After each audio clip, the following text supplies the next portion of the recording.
Welcome back, everyone. You're here for Stage 3 of HSD's miniature line. If you weren't around for the first two, let me fill you in.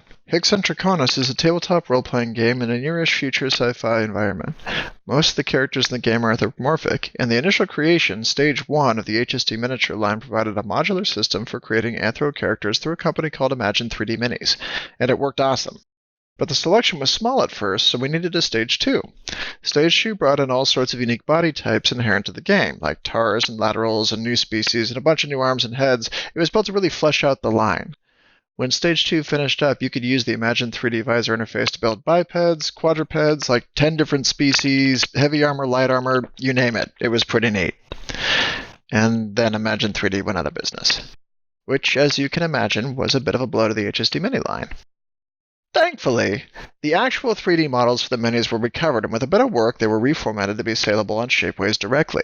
So the new HSD Mini store no longer involves a third party. Parts are cheaper, there's more variety, and thanks to me now having direct control over the content, the line can more quickly adapt to buyers' needs. We did lose the visor interface, which is a bummer, as that was a nice feature, but the parts are now all available for you to buy and mix and match with. We're back at it, and it's time for the next wave.